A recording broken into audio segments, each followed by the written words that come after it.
Hola, ¿qué tal? Estamos nuevamente aquí en las sesiones de el Diplomado en Psicogerontología. Es nuestra última microclase para el módulo 1. Gracias por acompañarnos nuevamente. El día de hoy es un placer recibir a la doctora Aida Díaz Tendero. Muchas gracias por acompañarnos, doctora.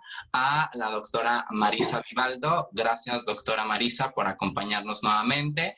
Y muy probablemente más tarde se nos una la doctora Isolina Dabove. Esperamos que así sea y podamos enriquecernos con sus comentarios. Bueno, voy a leer una breve semblanza curricular de nuestras conversadoras. Aviso, es muy breve en comparación con toda su experiencia de trabajo en la temática. Y comenzamos con Aida Díaz Tendero. Ella es investigadora en el Centro de Investigaciones sobre América Latina y el Caribe de la Universidad Nacional Autónoma de México, profesora permanente de la Maestría de Trabajo Social de la Escuela Nacional de Trabajo Social y del programa de maestría Erasmus Mundos Eurocultur, impartido en la Universidad Nacional Autónoma de México. Licenciada en Ciencias Políticas y Sociología por la UNED, doctora en Estudios Latinoamericanos por la Universidad Complutense de Madrid, postdoctorado en el Colegio de la Frontera Norte de México. Autora de diferentes publicaciones, entre ellas Derechos Humanos de las Personas Mayores en 2019, Envejecimiento en Centroamérica y el Caribe, Sociodemografía, Económica, Política y Derechos Humanos en 2018, La Teoría de la Economía Política del Envejecimiento, un nuevo enfoque para la gerontología social en México en 2012, reimpresión en 2016, ha coordinado libros como Un impacto con la soledad, envejecimiento y vejez en la literatura en América Latina y el Caribe en 2019, Género y vejez en 2017. Ha sido investigadora visitante en el Centro de Derechos Humanos de la Universidad de Stanford y el Instituto de Derecho Internacional Público Comparado Max Planck de Heidelberg. Profesora visitante de la Universidad de Deusto, España, y de la Universidad del País Vasco, y actualmente de la Universidad Complutense de Madrid. Ha trabajado como consultora en el Fondo de Poblaciones de las Naciones Unidas para América Latina y el Caribe, el Instituto Nacional para las Personas Adultas Mayores de México, INAPAM, la Suprema Corte de Justicia de la Nación, áreas de especialización, Sociología del Envejecimiento en América Latina y el Caribe, Derechos Humanos de las Personas Mayores. Gracias, doctora Aida, por acompañarnos el día de hoy. Ahora voy a presentar a la doctora Marisa Vivaldo. Dejen, hago un poquito de saliva, muchas gracias. Ella es licenciada en Relaciones Internacionales por la Facultad de Ciencias Políticas y Sociales de la Universidad Nacional Autónoma de México. Cuenta con estudios de doctorado en Ciencias en Salud colectiva por la Universidad Autónoma Metropolitana, Unidad Xochimilco, Ciudad de México. Es miembro del Seminario Universitario Interdisciplinario sobre Envejecimiento y Vejez de la Universidad Nacional Autónoma de México. Ha participado en diferentes proyectos de investigación relacionados con la formación de recursos humanos en gerontología, diseño de materiales y en el diseño de programas y políticas institucionales dirigidas a la vejez y el envejecimiento. Cuenta con diversas publicaciones especializadas y de divulgación. Formó parte de la comisión responsable del diseño y creación de la licenciatura en Desarrollo Comunitario para el Envejecimiento de la Universidad Nacional Autónoma de México, de la que actualmente es profesora, impartiendo las asignaturas de intervención comunitaria y aspectos jurídicos, políticos y económicos del envejecimiento. Permítanme hacer una pausa. Ya está aquí la doctora Isolina Dabove. Solo hay que esperar a que entre a la sala. Espero que eso no tarde mucho. Aquí está.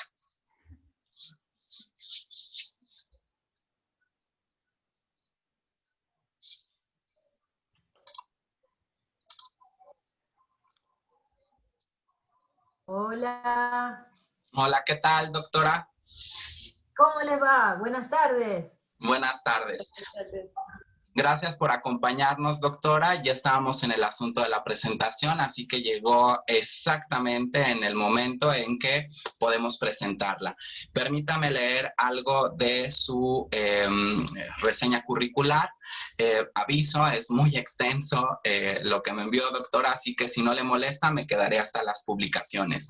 Bueno, nos acompaña también la doctora María Isolina Dabove, abogada recibida en la Universidad Nacional del Rosario, doctora en Derechos Humanos por la Universidad Carlos III de Madrid y 2 veces postdoctorada en la Universidad de Valladolid.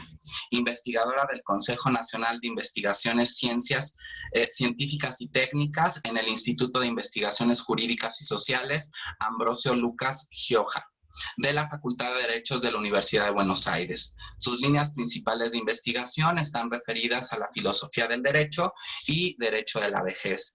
Fundadora y directora del primer Centro de Investigaciones en Derecho de la Vejez en Hispanoamérica en la Universidad Nacional de Rosario. También creó los institutos de la Universidad Nacional del Centro de la Provincia de Buenos Aires, Universidad Nacional de Córdoba, Universidad de Morón y el Seminario Permanente de Investigación de la Universidad de Buenos Aires. Fundadora y catedrática de Derecho de la Vejez en la Universidad Nacional del Rosario, Universidad de Buenos Aires, Universidad Nacional de Córdoba, fundadora y directora de la Maestría en Derecho de la Vejez de la Universidad Nacional de Córdoba, declarada de interés por el Honorable Senado de la Nación Argentina. Entre sus obras destacan Derecho de la Vejez, Fundamentos y Alcances, declarado también de interés por el Senado de la Nación Argentina. Derechos Humanos de las Personas Mayores, Acceso a la Justicia y Protección Internacional, y los artículos científicos Autonomía, Autodeterminación y Derechos Humanos, Salvaguardias Legales en Argentina para prevenir el maltrato y abandono de personas mayores. También tienen publicaciones en revistas de corte internacional, Revista Internacional de Discriminación y Derecho en 2018 y Autonomía Jurídica y Vulnerabilidad en la Vejez, respuestas judiciales emblemáticas en la Revista de Derecho Privado de la Universidad del Externado en Bogotá en 2018. Integró la delegación oficial de Argentina ante la OEA para la elaboración de la Convención Interamericana de los Derechos de las Personas Mayores hasta su aprobación. Participa actualmente de la delegación oficial de Argentina para la elaboración de la Convención Internacional de Derechos de las Personas Mayores desde 2011.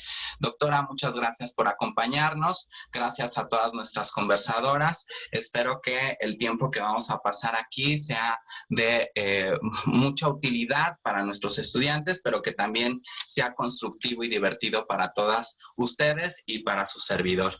Bueno, déjenme iniciar este conversatorio planteando la primera pregunta, si a ustedes no les molesta o si quieren decir algo antes de esto. ¿Cómo debemos entender la Convención Interamericana sobre la protección de los derechos humanos de las personas mayores? ¿Como un instrumento jurídico de interés internacional, como una declaración política o como un marco normativo a nivel de los Estados miembros? Comenzamos con la doctora Isolina. Bueno, en primer lugar, los saludo a todas y a todos. Muchísimas gracias por la participación. Además, también es una alegría volverte a ver, Aida, así que también nos conocemos de otros eventos, a Marilú y a Cuauhtémoc, recién lo conozco, igual, bueno, estoy muy feliz por habernos encontrado. Así que bueno, dicho todo esto, paso a responder. En relación a las 3 opciones, me parece que las respuestas adecuadas son la primera y la última. Es decir, la Convención Interamericana sobre la Protección de los Derechos Humanos de las Personas Mayores es al mismo tiempo un instrumento internacional específico de derechos humanos, que es único en el mundo.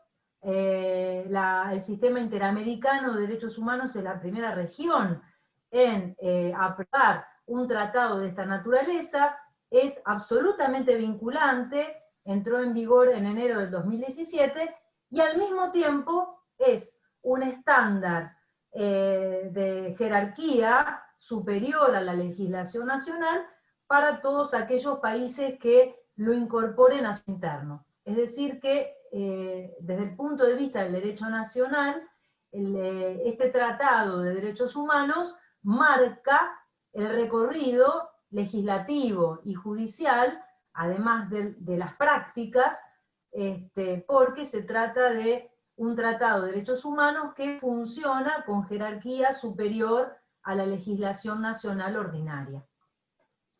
Gracias. Así que no es una simple declaración. Gracias. Aida. Bueno, en ese sentido, de que no es una simple declaración, digamos que uno de los, bueno, por supuesto es un gusto enorme, Isolina, compartir contigo, Marisa, Cuauhtémoc, bueno, estoy verdaderamente fascinada y además tan bonito que quedó esto de Buenos Aires, Ciudad de México, Madrid, o sea que quedó súper internacional y súper sensacional. Bueno, quería decir, este tema del marco normativo que representa la Convención, un poco agregando a lo que nos acaba de compartir Isolina, llega a tal grado que uno puede rastrear los casos que tienen que ver con personas mayores en el sistema interamericano, y encontramos lo siguiente, encontramos que, por ejemplo, un caso como Poblete Vilches, que es el caso insignia del sistema interamericano, este caso a lo mejor luego lo podemos comentar, de esta persona mayor en Chile, antes de la era COVID, a la que se le niega el derecho a la salud, la Corte Interamericana, que por supuesto condena al Estado chileno, tiene que utilizar en su sentencia una vastísima cantidad de normatividad, porque Chile todavía no había ratificado en el momento del suceso la convención. Y si lo ponemos por oposición a un caso como, por ejemplo, un caso ya me atrevería a decir de menor importancia que Poblete, ¿no? Poblete es como el caso insignia. El caso Rifo Salinas, en cambio, todo el fallo completo está basado en la convención. Es decir, como el caso Rifo Salinas es un caso del Estado plurinacional boliviano que ya había ratificado la convención, se pudo, digamos, amparar en la convención y entonces, amparándose en este tratado, pudo dar respuesta a lo que la Corte, en cambio, tuvo que acudir a una cantidad de tratados de diversa índole para sustentar el caso, ¿no? Entonces, digamos, primera gran función de la convención es que sistematiza, ordena, establece un piso mínimo, bueno, mínimo y máximo, porque realmente, como sabemos, es un tratado, es realmente muy ambicioso, lo cubre todo, entonces sí, es un marco normativo. Es una declaración política también, me adelanto un poquitito, Cuauhtémoc, si luego me quieres saltar. No te preocupes. También es una declaración política porque estamos, digamos, Latinoamérica y el Caribe está apostando por instrumentos específicos. Aquí tenemos una gran controversia con el sistema europeo. Ya sabemos que en Europa están, digamos, en contra, es un poquito exagerada la expresión, de instrumentos específicos. Lo que explican es que lo que hay es una brecha de aplicación hacia la población mayor, es decir, se aplica en menor medida la legislación vigente, pero no es necesario que haya una legislación específica para las personas mayores. En América Latina pensamos lo contrario, pensamos que es absolutamente necesario. ¿Por qué? Porque la Convención cumple con otra gran función, que es conocer los derechos, algo tan básico como que se conozcan, como que existan, como que se puedan estudiar de una manera ordenada, ¿no? ¿Cuántas políticas públicas no están ya tomando como referencia, las doctoras me corregirán, la convención? Es decir, la validez de la convención va desde un conjunto de conceptos que a mí me ha gustado llamarlos derechos concepto, o sea, porque lo específicos, ¿no es cierto?, lo claros que son, cómo ayudan incluso a los no juristas a que entendamos cuestiones muy básicas, y de la misma manera, cómo ayuda a los no gerontólogos, o sea, a los juristas, a entender este lenguaje del envejecimiento, de la vejez, etcétera, ¿no? Bueno, Entonces también tiene un componente educativo. Absolutamente, absolutamente. Ok. Doctora Marisa, adelante, por favor. Ay, pues primero que nada, muchas gracias por la invitación y es un verdadero placer compartir con Isolina, con Aida, contigo, Cuauhtémoc, con grandes amigos esta conversación. Gracias. Pues a mí me gustaría comentar, ya lo han dicho mis compañeras, pero efectivamente es un instrumento jurídico muy importante y relevante porque está basado en los 3 principios de los derechos de los tratados y después de una larga lucha para la construcción de un régimen internacional para la protección de los derechos humanos de las personas mayores, finalmente esta convención, desde mi perspectiva, se convierte en la piedra angular para la consolidación de ese régimen internacional. Primero, porque es el primer acuerdo, el primer tratado internacional vinculante con todas las ventajas para la construcción del régimen que eso trae consigo, pero además porque nos permite avanzar hacia un cambio de paradigma, hacia una visión diferente del trato que se debe dar al tema de los derechos humanos de las personas envejecidas. Esto, pues mucho en el sentido de que los acuerdos internacionales estaban construidos a partir de este soft law, ¿no? Así de únicamente buenas intenciones, documentos muy interesantes que servían de línea para el diseño y elaboración de políticas y acciones públicas, pero el hecho de tener una convención interamericana cambia el paradigma. Hay una obligación de los estados para garantizar el respeto a los derechos humanos de las personas mayores. Además, para mí, pues este tratado, esta convención, pues profundiza en el significado de los derechos humanos, ¿no? Profundiza y aclara además las obligaciones que tienen los estados para el respeto, la promoción y la protección de estos derechos en los contextos nacionales. Por eso me parece tan importante esta convención. Además, en países como los nuestros, obviamente en México, al ser, bueno, si algún día por supuesto es firmada esta convención, pero al ser firmada el acuerdo se convierte en ley suprema. Y al ser ley suprema ya no hay una discusión sobre cuáles son, cuáles no son los derechos que se deben promover, que se deben proteger en la federación, sino ya da completamente una línea a los estados nacionales sobre lo que tiene que ser, porque así está establecido en esta importante convención. Yo quisiera, Cuauhtémoc, quisiera decir una cosita en ese sentido, un poco para evidenciar la superioridad, yo me atrevo hasta a decir, moral de la Convención respecto a sus dos instrumentos hermanos, que son la Recomendación Europea y el Protocolo Africano, la Europea del 14 y el Africano de 2016.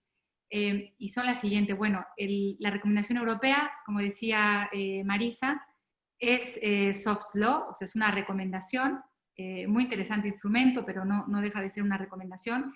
Y en el caso del instrumento africano, hace falta del orden de 30 ratificaciones para que entre en vigor. Entonces, esto es para que los mecanismos de seguimiento se activen frente a los 10 que se requieren en nuestra región, que de hecho ya 7 la han ratificado, o sea, nos faltan solo 3. Entonces, veamos cómo no está hecha con truco, ¿verdad? O sea, si tú haces una convención y exiges la ratificación de 30 países, es como decir buenas intenciones, como decía la doctora Vivaldo, ¿no? Entonces, en este caso, verdaderamente, este es el punto que yo quería decir. O sea, verdaderamente sí está hecho con la intención de que esos dientes que se le pretenden dar a la convención verdaderamente crezcan y sean capaces de dar este seguimiento a los países en el cumplimiento del mismo. Por otra parte, la convención, yo creo, bueno, y la doctora Dabove, que integra este comité argentino, bueno, yo creo que lo que la convención y que lo que los artífices como tú de la convención que pueden aportar para un instrumento global, me parece, pero esencial, ¿no? Esencial. Por eso sostengo que es la piedra angular, porque necesariamente este instrumento nos tiene que llevar a una convención internacional. Tarde o temprano, estoy segura, va a avanzar hacia esa línea para finalmente ya consolidar el régimen internacional. ¿Alguien quiere agregar algo más? Doctora, su micrófono.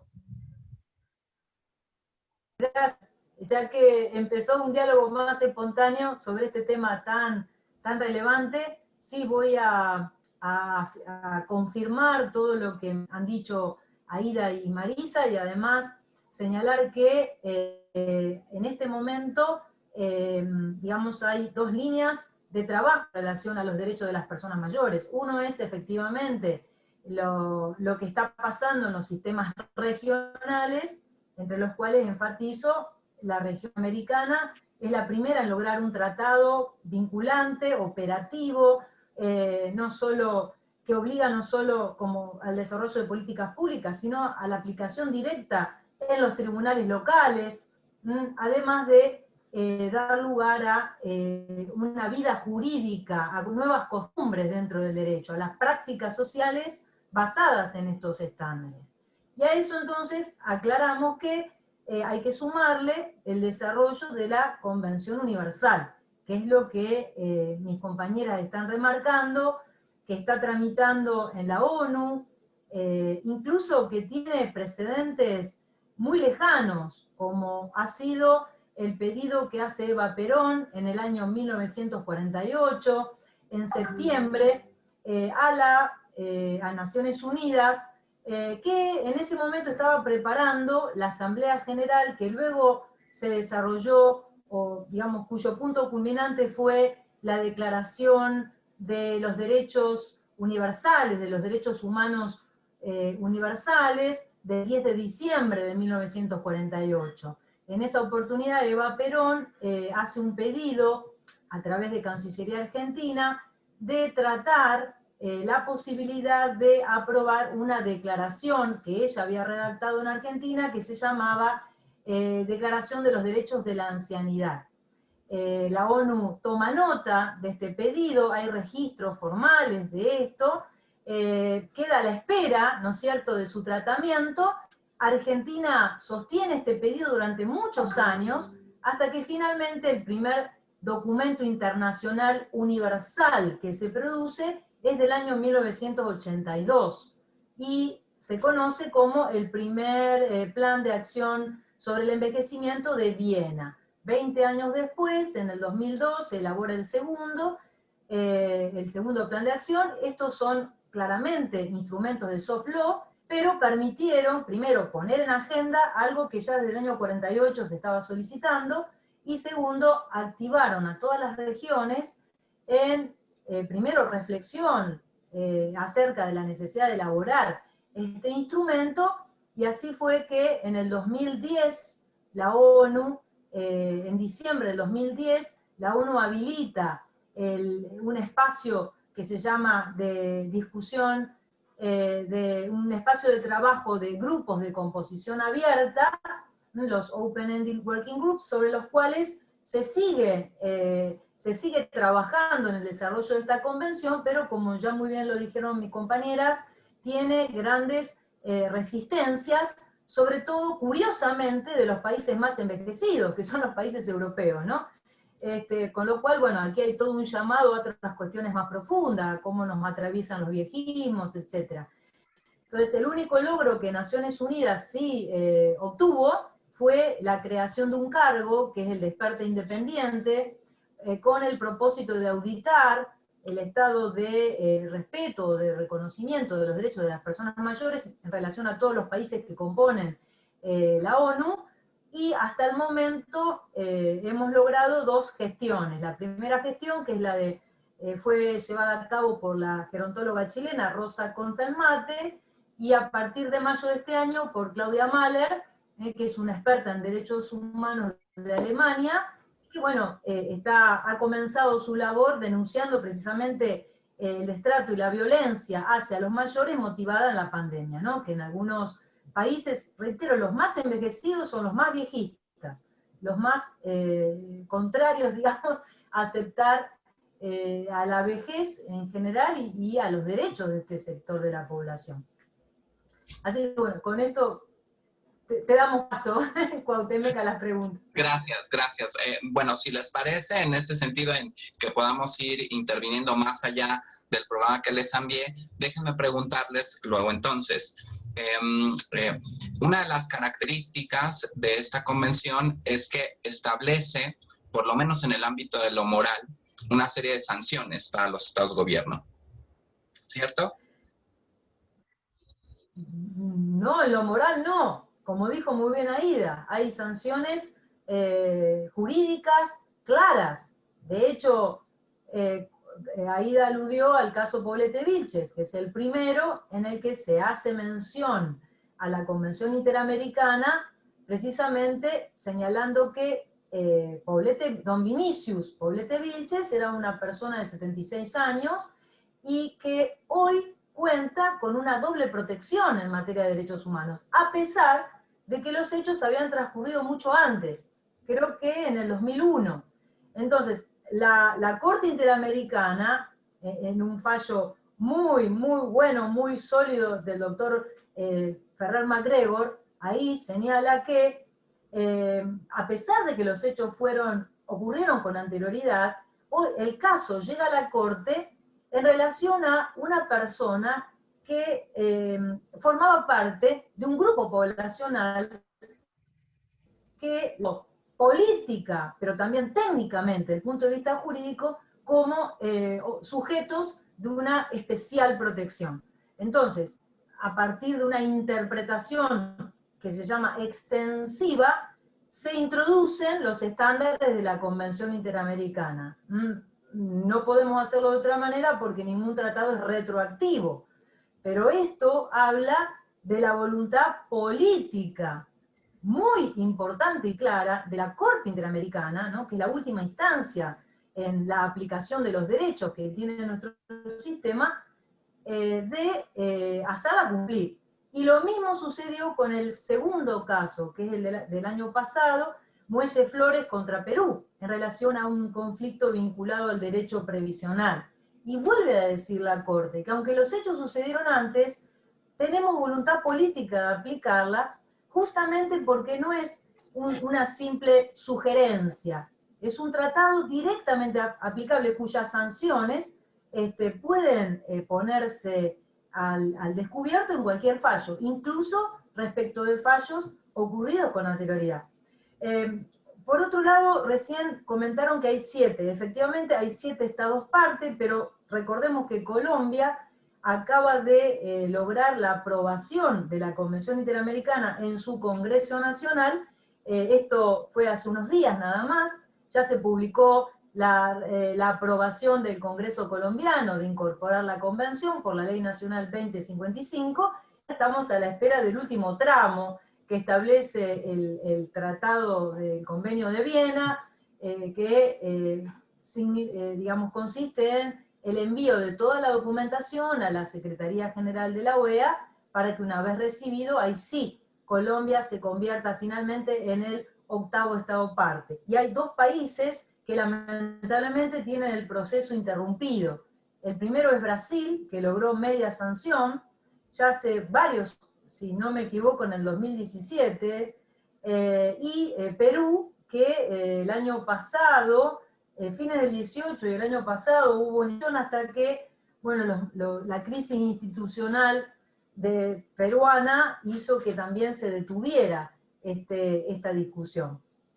Así que si bien cuando esto es grave, sí, perdón. Te quería preguntar una cosa, Isolina, ahora que hablas de Brasil. ¿Por qué este país me llama muchísimo la atención? Como un país que era del grupo de los firmantes, ¿no? Junto con Chile, Argentina, Uruguay, Costa Rica, y cómo es posible que estos que han sido los primeros en ratificar en el caso de Brasil no haya sido el caso? Obviamente habrán sido razones políticas. Tal cual. Tiene un nombre y un apellido. El apellido es Bolsonaro. Lamentablemente el cambio de gestión hizo que todo se paralice.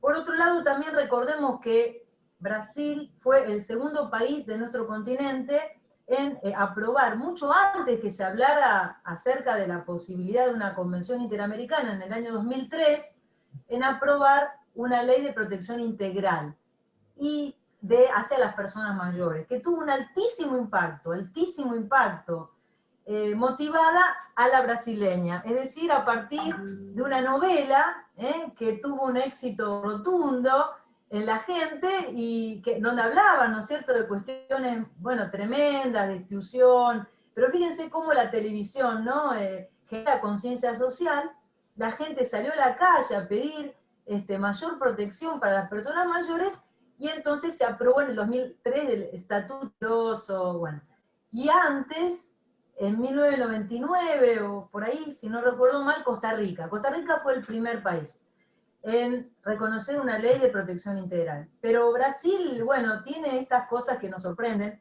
¿no? Que son propias de una cultura que lamentablemente está atravesada por un gobierno que no, políticamente, justamente, no considera relevante el reconocimiento de derechos a grupos vulnerables, o en situación de vulnerabilidad, perdón, aunque sean personas mayores, ¿no es cierto? Aunque no hablemos de grupos situados en contextos más picantes, como sería el caso de la diversidad sexual, que por supuesto es imposible siquiera de decirse, ¿no? Sí. Ok, déjenme seguir esta misma línea de la conversación, ¿no? Ya hablamos un poco de lo que falta, ¿no? En relación a el paso, ¿no?, de una convención interamericana a una convención internacional. ¿Qué necesitaríamos, ¿no? ¿Depende solamente de un asunto político o cabildeo en la ONU? ¿Quiere contestar? Adelante. En nuestro orden, ¿no? Seguía ahora Aida, después Marisa y finalmente Isolina. Yo para esa pregunta tan precisa creo que, digamos, yo quisiera comentar como algo más, pero que primero responda, yo creo que Isolina tiene información de primera mano y que nos diga este cabildeo en la ONU, bueno, que puede ser yo creo muy interesante para todos, ¿no? Venga, venga. Bueno, muchas gracias. Miren, yo creo que hay dos grandes posiciones y dos grandes fuerzas culturales en relación a la vejez. Una es totalmente viejista, ¿no?, contraria a la asunción de la vejez como etapa de la vida, y hay otra que quizás tiene una visión idealizada de la vejez positivamente, que tampoco es real. Esta ambigüedad cultural, ¿no es cierto?, ambigüedad cultural que está en nuestro inconsciente colectivo incluso, es disfrazado de razones económicas. Y entonces es allí donde los países europeos, sobre todo, se alzan, los del norte europeo, porque no es toda Europa, se alzan en contra de la posibilidad de avanzar en un instrumento jurídico que ellos creen les va a comprometer el bolsillo. Ahora bien, nosotros sabemos que desde otro punto de vista, ¿no es cierto?, desde un punto de vista integral en la acción de los derechos humanos, no es cierto que hay derechos humanos que no cuestan, y entonces podemos garantizar, como sí se pensó en la década del 60, los derechos civiles y políticos, versus los derechos económicos, sociales y culturales que sí cuestan, y entonces aplicamos el principio de progresividad o no regresividad, pero, a ver, lo hago en función de mi bolsillo. Bueno, lamentablemente, digamos, esta visión histórico-tradicional de los derechos humanos hay que desmantelarla, porque esta es un obstáculo. ¿Por qué lo digo? Porque cuando a nivel de Naciones Unidas se discutió en los años 60, como le digo, en el 66, la posibilidad de comenzar a reconocer derechos divididos en estos dos grupos, las libertades, ¿no? Los derechos civiles y políticos, y los derechos económicos y culturales.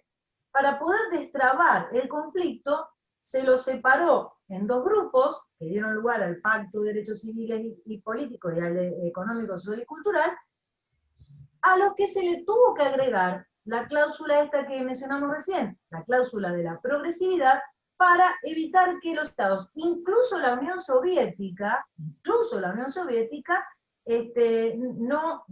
no se comprometiera de una manera explícita a invertir dinero en algo que no sabía si lo podían sostener. Y, aunque ideológicamente parece un contrasentido todo esto, pero así fue. Entonces, toda esta historia sigue viva, y entonces otorga a los países europeos más ricos, que son los del norte, les da herramientas argumentativas. Y entonces todo eso hace que luego en la ONU, en las sesiones de los grupos de trabajo, algunas de las cuales participé, esta presión existe adentro de las sesiones y afuera, en las reuniones que se hacen alternativas. Y entonces desde las ONG, que es donde yo trabajo, tratamos de hacer presión y hacer mella en relación a los representantes de estos países, pero lo cierto es que los prejuicios y esta ambivalencia sigue siendo fuerte, y la razón alegada siempre es la economía. Cuando bien sabemos que esta distinción es falsa, porque no hay derechos sin un sustrato económico.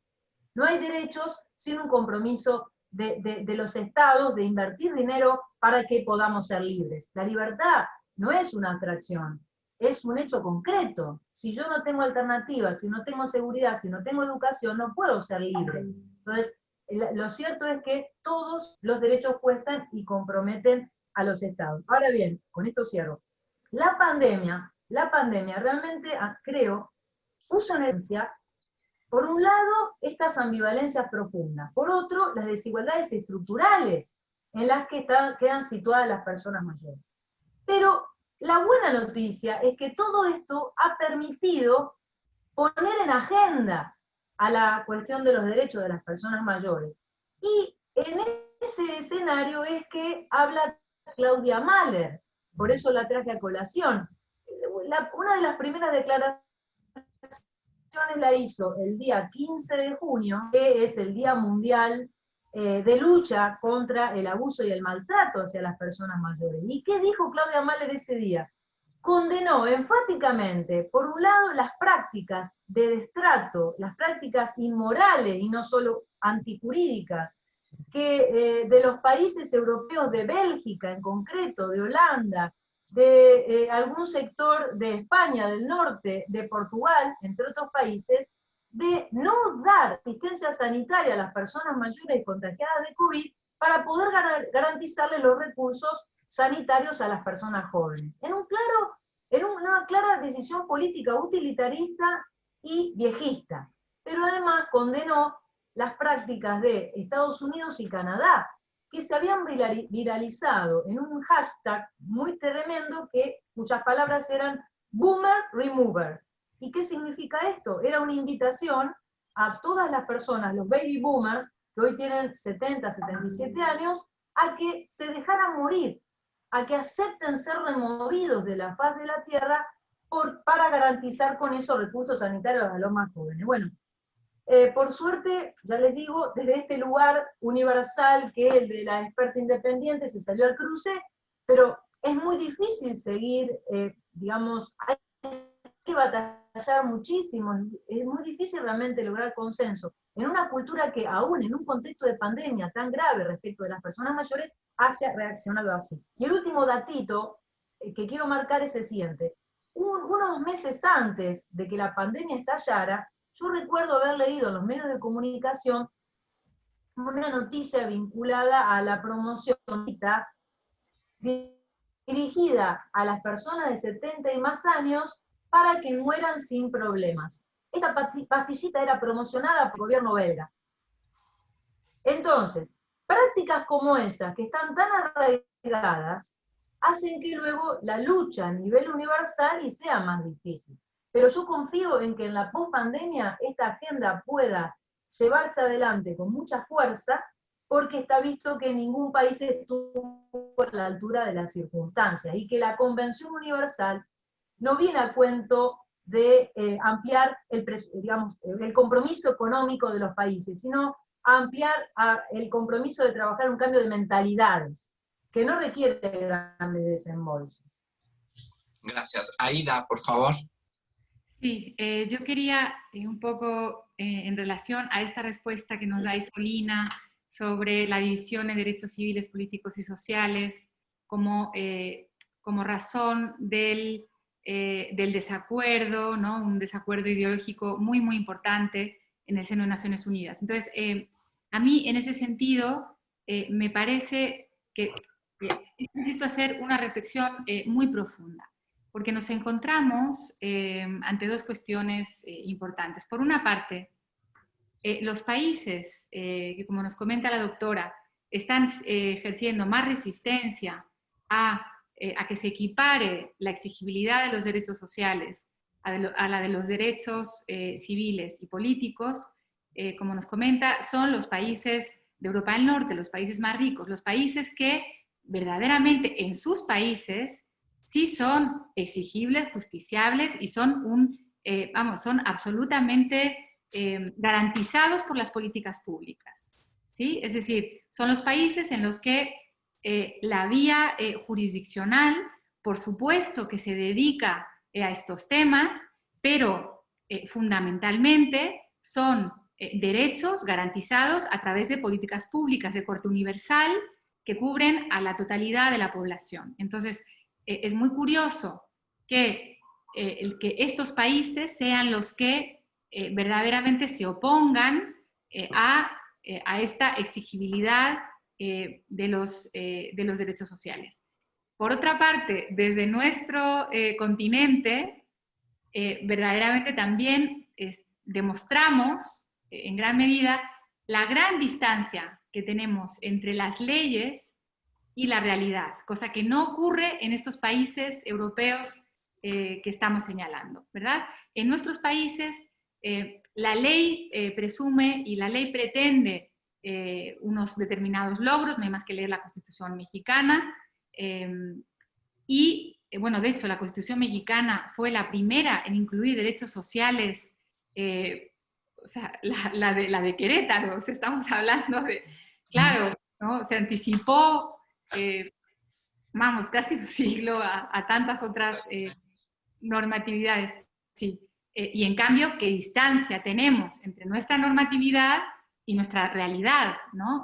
Vivimos en un país, México y otros países latinoamericanos, desde luego Argentina, Chile, Costa Rica, Uruguay están en otro nivel, están en un nivel superior, son estados de tipo más universalista en el contexto latinoamericano y su cobertura de los derechos sociales es mucho mejor, pero en el caso de México, muchos países como México y otros países aún peor que el caso mexicano, los derechos sociales son absolutamente inexistentes, están referidos solamente a ciertas clases sociales, solamente a la ciudad, la mujer está más desprotegida, en fin.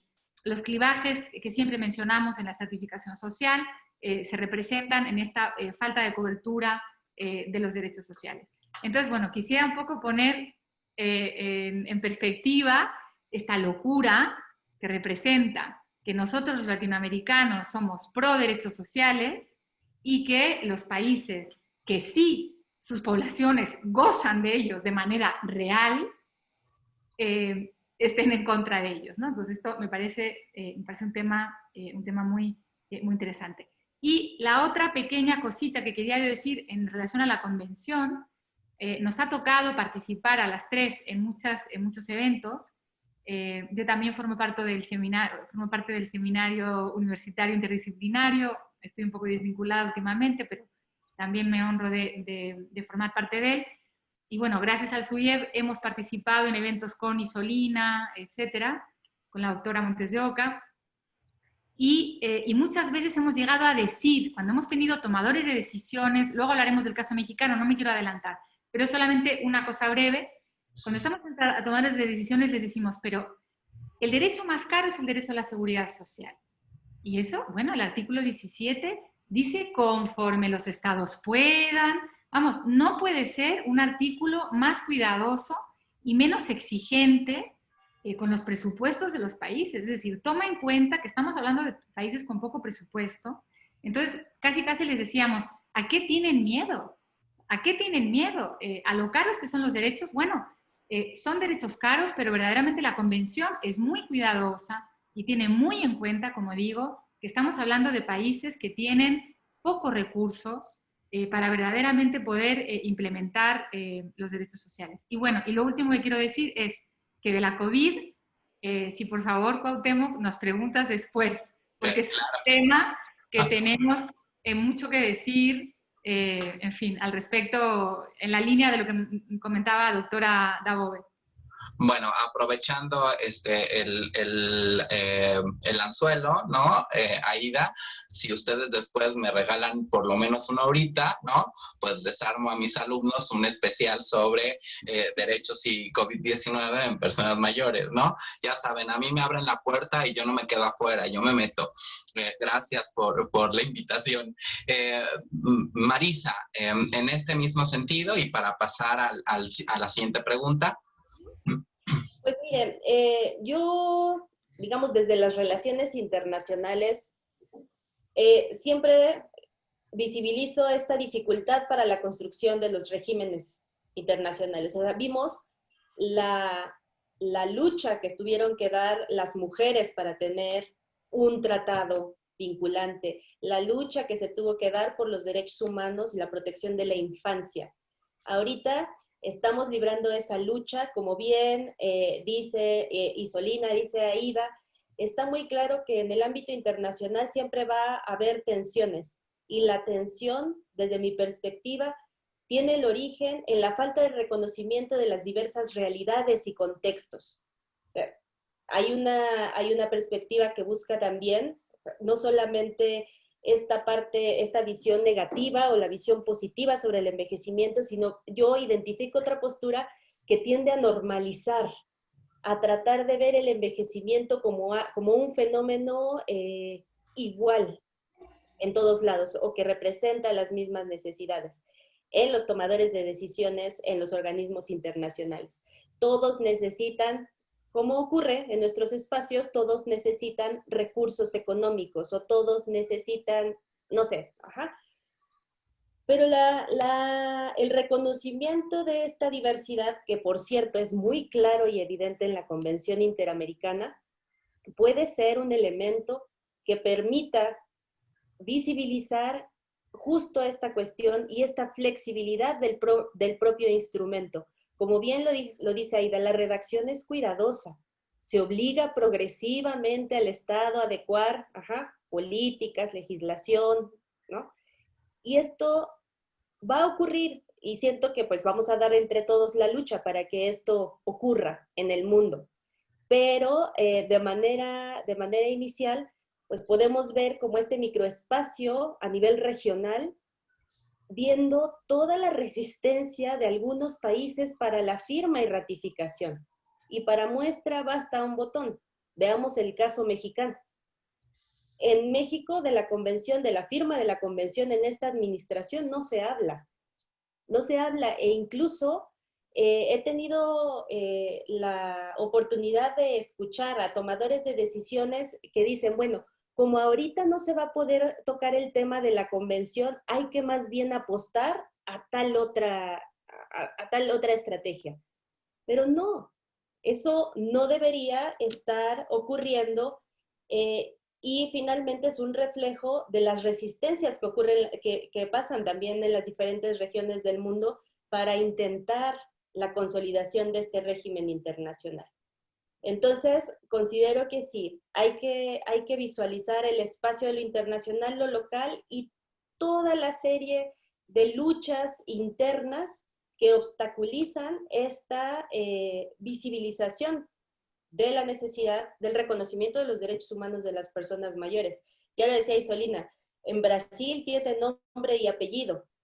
Desde mi perspectiva, aquí en México también, porque en verdad observo que esta administración sí muestra como una intención de deslinde de muchos aspectos vinculados específicamente con el tema de derechos humanos. Vamos a volver, Cuauhtémoc, al tema de México, o aquí lo agotamos. Como ustedes quieran, aunque en la última pregunta, ¿no? Pregunto específicamente sobre la cuestión en México, pero si quieres, dale.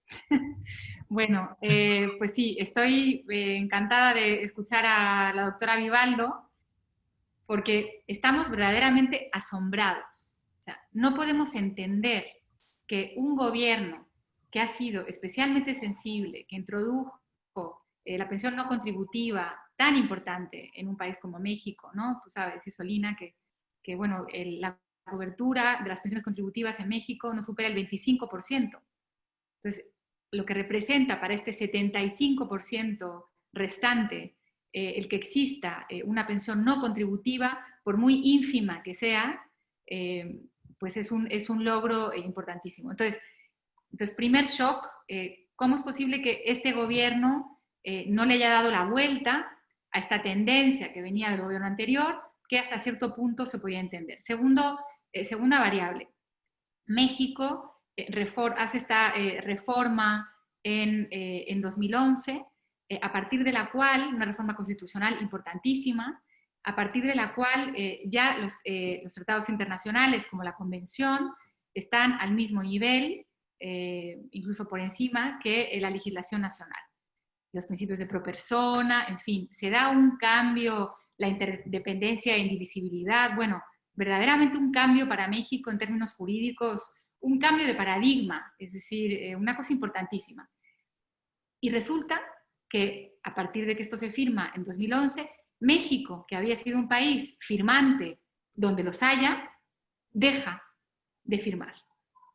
Pasa unos años de vacío, deja de firmar todo, y ahora las tres grandes convenciones internacionales pendientes, que eran la del racismo, la de la intolerancia y la de las personas mayores, resulta que, me alegro muchísimo de que se hayan firmado y ratificado las otras dos, pero la de las personas mayores no. Es un tema verdaderamente que no se puede entender. Entrevistaba hace poco a Marcela Bustamante, de Help International, y le preguntaba, precisamente a raíz de esta aprobación en el Congreso colombiano, le decía, ¿tú a qué adjudicas este éxito que ha habido finalmente? Y me decía sobre todo, claro, ella es directora de una ONG, entonces bueno, se podía presumir la respuesta, pero en gran medida decía, es por la lucha de las asociaciones de la sociedad civil y sobre todo me decía, es clave la unión de estas asociaciones, o sea, que realmente haya un frente común, ¿no? Pero en el caso de México, ¿esto existe o no? ¿O no, Marisa? ¿O no, Isolina? ¿Cómo lo ven ustedes? Yo lo que veo es que desde el inicio de la administración sí también se ha visto un golpeteo hacia la figura de las organizaciones de la sociedad civil en general. Este ha sido constante y sí hay un discurso que, digamos, tiende a generalizar el actuar de todas las organizaciones de la sociedad civil, pero yo lo veo como con miras a desorganizar a la sociedad civil. Entonces, esa es una primera situación. La segunda es que evidentemente hay un gran temor por el trabajo que implica, por ejemplo, armonizar las legislaciones subnacionales, ¿no? Reorganizar la legislación nacional. Ese también es un punto que incluso se ha mencionado. Pero yo creo que hay una cultura política también que impide esta intención de organizaciones ciudadanas, de personas mayores, para luchar de manera más clara por la firma y la ratificación de la convención. O sea, los casos como el caso chileno, en donde se organizan las asociaciones de jubilados, de pensionados, para hacer mecanismos de presión y el tema este de las cartas, de enviar cartas a todos los representantes y hacer la presión, que a mí me parece maravilloso. Bueno, en México no ocurre porque nuestra cultura política es diferente.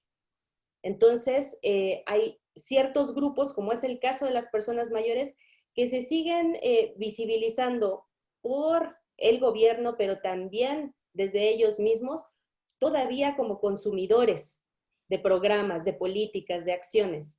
No se ven a sí mismos como sujetos de derechos. Y realmente siento que el Estado mexicano no está haciendo un trabajo y el Estado, hablo del Estado mexicano, para favorecer que la gente esté informada sobre las ventajas que ofrece esta convención y sobre la posibilidad realmente de tener una guía para el diseño de políticas públicas.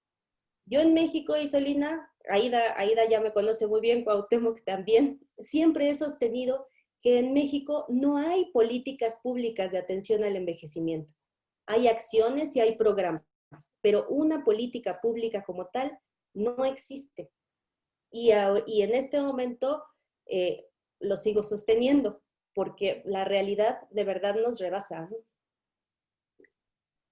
Claro, no sé si realmente sea un debate o digamos el fundamento. Muchísimas gracias por todo lo que nos comentas, Marisa. A mí me ilustra muchísimo y me da pie digamos, a un desarrollo posterior de todos estos temas.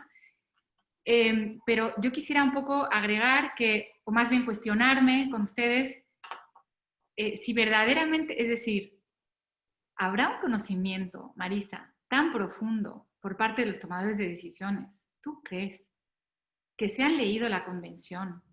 ¿Tú crees que han entendido que esto empodera? Es decir, porque hay una perspectiva, se me estaba ocurriendo al escucharte hablar de la cultura política, me parece que es un factor interesantísimo, al tema de la armonización pendiente de las legislaciones, y el tema de que sí se está socavando, por supuesto, a las organizaciones de la sociedad civil, como otros organismos autónomos, pero por supuesto. Se me estaba ocurriendo que, claro, el tipo de sujeto de derechos del que habla la Convención cuando habla de persona mayor no es un sujeto que va a recibir programas asistencialistas. Ah, no, como los que se dan en México. Es un sujeto que verdaderamente accede a estas prestaciones porque es titular de las mismas, que es un concepto muy distinto a los programas asistencialistas.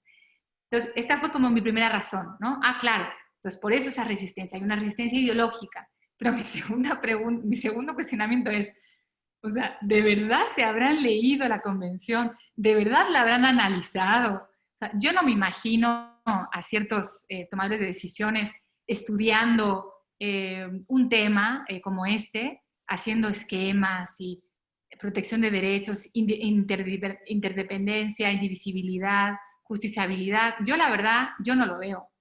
Yo no lo veo. Yo más bien pienso que es una cerrazón. Se me ocurre, adicionalmente, por supuesto, a lo que tú mencionas, una cerrazón al sistema interamericano, una cerrazón a que México forma parte de un subcontinente como es el latinoamericano y caribeño, una falta de interés en todo lo que suene a internacional y también una falta de interés y de motivación en que la soberanía nacional se vea amenazada por cualquier tipo de orden. Es decir, aunque la convención dijera que lo mejor son los programas del gobierno vigente, tampoco la querrían, ¿no? Por proceder de una instancia supranacional. Sí, sí, porque eso también tienes mucha razón, Aida. El cambio de política exterior en este periodo también es completamente evidente. Y efectivamente hay una línea que se puede distinguir claramente que tiene que ver con favorecer cuestiones económicas hasta ciertos niveles, y dejar, obviamente, la soberanía intacta, ¿no? Sin embargo, yo creo que esta cerrazón, como tú la llamas, está vinculada también aún hace razón en el entendimiento del envejecimiento y sus problemáticas y sus necesidades. Se ha tratado de cercar completamente, de limitar la atención al envejecimiento a las cuestiones económicas.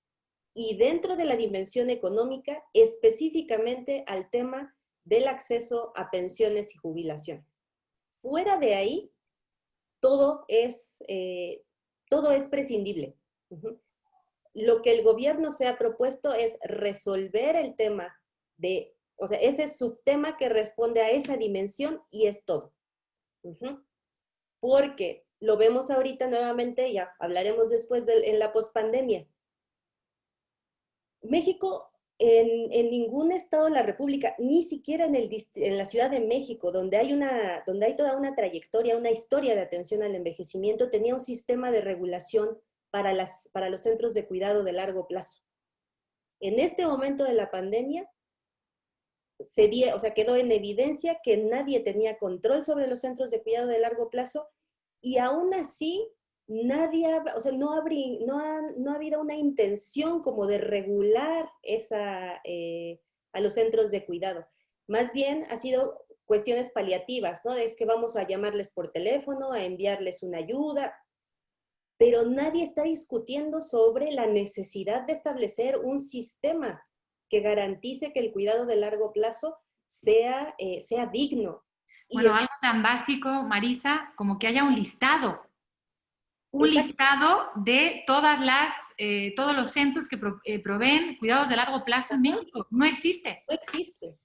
Bueno, en teoría debiera de existir por el Registro Nacional de Asociaciones Civiles o IAPs, en donde está registrado su objeto social, ¿no? Lo que sucede es que no existe una institución que haga la revisión de que efectivamente hacen eso que dicen que hacen. Y nadie, por supuesto, lo ha denunciado. Hay un registro, existen registros a nivel nacional, pero en realidad nadie sabe cuántas de esas asociaciones o esas IAPs, ¿sí?, siguen en funcionamiento y qué tipo de funcionamiento tienen, ¿no? Ni cuántos pacientes tienen cada una, nada. Pero ahí, Cuauhtémoc, solamente estás hablando de un universo. Sí, claro. El que proviene de los centros de cuidado de la sociedad civil y de las IAPs. Así es. Las privadas, que son más, no están reguladas. Y un sistema de cuidados, pues implicaría por lo menos el conocimiento de todos esos centros, ¿no? Claro. Bueno, déjenme avanzar un poco, ¿no? Ya tratando de cerrar, a menos que alguien más quiera hacer algún comentario, ¿no? ¿Sí, doctora? Un pequeño comentario. Desde afuera, con todo el respeto, porque no soy mexicana, aunque he ido varias veces, a mí me parece que a todo lo que ustedes señalan que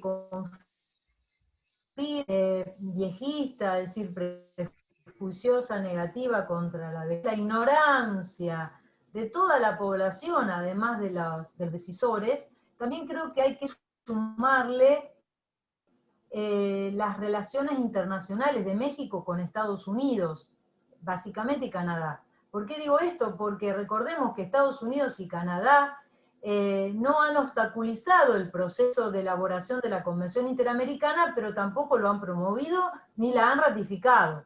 Es decir, dejan hacer a Latinoamérica para que se entretenga, pero luego a la hora de comprometerse no se comprometen. Y aquí me parece que viene a cuento la doble política o el doble estándar de nuestros países, entre los cuales lamentablemente tengo que mencionar a México, que discursivamente su presidente parece respetuoso de los derechos humanos, sin embargo en los hechos, respecto de las personas mayores, lleva a cabo estas políticas que finalmente hacen un movimiento retórico. Eso lo digo también en relación a mi propio presidente, quien ha sido muy fiado en relación al vínculo que el gobierno actual argentino pretendía con el gobierno mexicano en torno a los derechos en torno a los derechos humanos.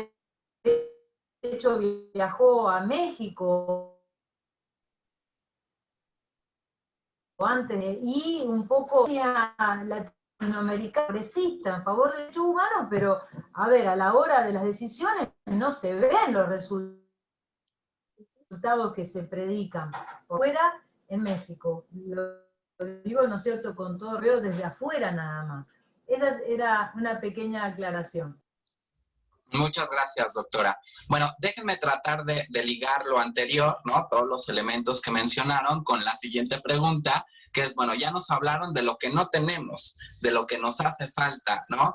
Tanto en lo regional como en lo universal y en lo local. Ahora, ¿qué necesitaríamos, ¿no? Realmente favorecer, ¿sí? O qué sí poseemos para darle salida y que el mayor número de países, incluso México, ratifiquen la convención. Se puede hacer algo incluso de manera conjunta como región, o bien nos encontramos en un conflicto de derecho internacional.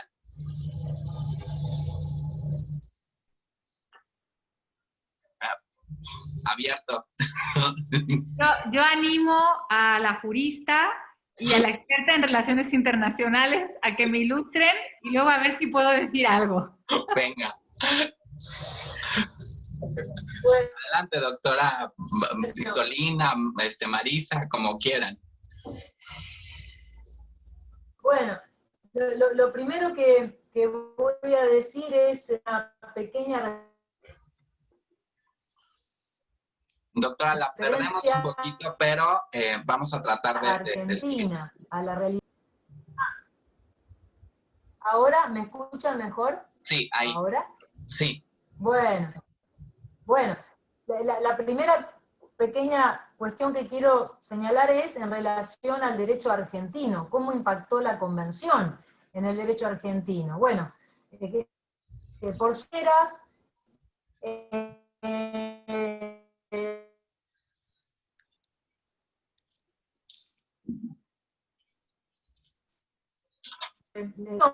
en Argentina los jueces ya han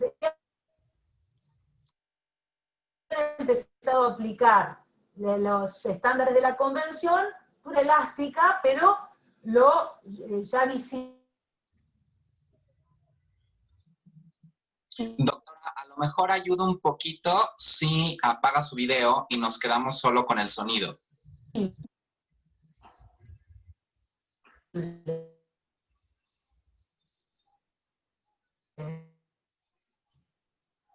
No.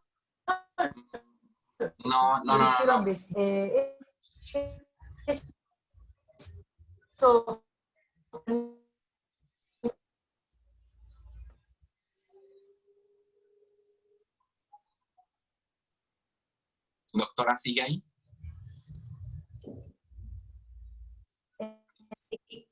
Si quieres, Cuauhtémoc, voy hablando yo un poquito a ver si se estabiliza la señal, ¿no? Perfecto. Muchas gracias, Marisa. Uh-huh. Bueno, yo los retos que veo están en diferentes niveles. O sea, el primero es que creo que como región, o sea, refiriéndome a los países que no han firmado y ratificado y no se les ve intención próxima, es que sí se debe trabajar muy seriamente con el tema de prejuicios y estereotipos sobre la vejez. Entender que el viejismo existe y que el viejismo también es institucional. Uh-huh.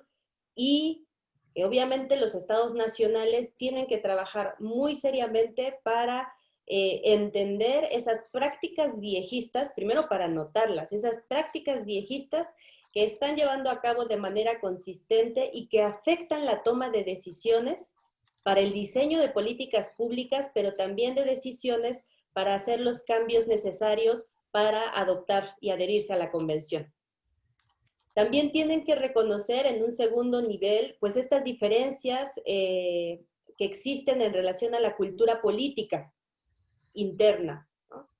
En el caso mexicano, es súper importante trabajar en la promoción de los derechos humanos para que las personas mayores sepan que existen, ustedes saben, yo soy personal de campo. Tú también, Cuauhtémoc. Vamos al campo. Estamos con la gente en las comunidades urbanas, rurales. Ahí estamos. Y la constante es que la gente no conoce sus derechos. Entonces, esta es una estrategia que se tiene que también trabajar. Cómo difundir la existencia de los derechos humanos. O sea, yo sé que es un paso súper simple, o sea, o pareciera súper simple, o debió haber ocurrido hace 30 o 40 años, pero es algo en lo que se tiene que trabajar en nuestro país. Por otro lado, el gran reto va a ser también la armonización legislativa. Respecto a la actualización de la Ley de los Derechos de las Personas Mayores de 2002, que tiene una visión todavía, pues, sí, impulsada por el Plan de Acción de Madrid sobre el envejecimiento, pero bastante limitada. Entonces es importante que se realice el trabajo, primero, de reflexión para reorganizar esa Ley de los Derechos de las Personas Mayores, y por otro lado, trabajar con las 32 entidades federativas y trabajar con todo el sistema jurídico mexicano, porque hay ciertas temáticas que tienen que ver con el envejecimiento que son desconocidas en cualquier ámbito. Ajá, o sea, por ejemplo, lo establecido en el Código de Procedimientos Penales, en donde una persona mayor de 60 años no tiene que esperar más de 2 horas, sea en calidad de indiciado o de procesado, no tiene que esperar más de 2 horas para que le sea tomada una declaración. Eso nadie lo conoce, ¿no? Entonces es muy importante que se trabaje mucho a nivel legislativo. Y ahora, por otro lado, también pienso que otro aspecto es que hay que trabajar mucho con los tomadores de decisiones para que identifiquen que la firma de la convención no implica un cambio radical inmediato o previo a la firma de la convención, sino que esta intención política de los estados para firmarla y ratificarla implica un compromiso de ir realizando los cambios de manera gradual. Entonces, siento que también hay que trabajar con esta idea. Y, por otro lado, sabemos que en ningún lugar hay evidencia o algún hallazgo sobre algún tipo de oposición de la sociedad civil a la firma de la convención. Al contrario. Entonces, es muy importante que desde la sociedad civil, como actor fundamental, pues empiecen a gestar procesos de organización al interior de los estados nacionales para impulsar de manera conjunta la firma de la convención. Pienso que eso son pues los grandes retos, ¿no? Cómo organizarnos para presionar para la firma.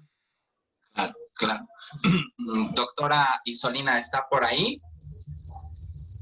Sí. Voy a mantenerme con la cámara apagada porque lamentablemente a veces internet no anda muy bien aquí.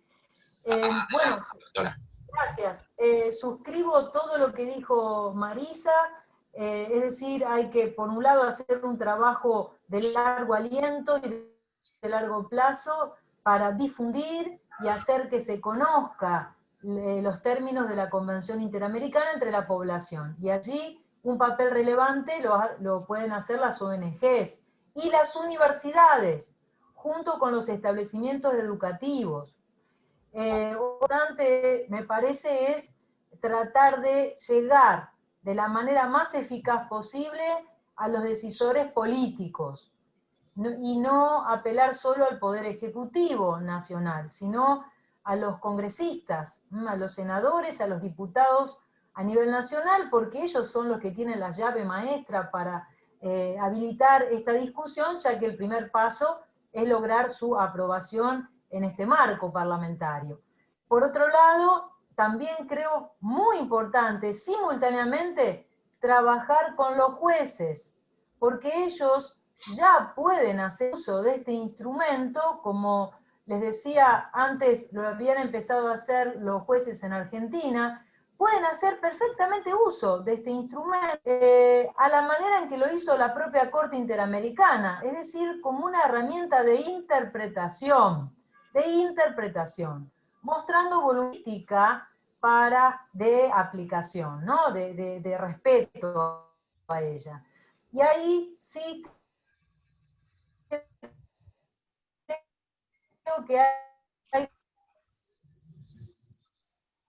trabajar muchísimo en una capa internacional que a través de las ONGs o de las universidades,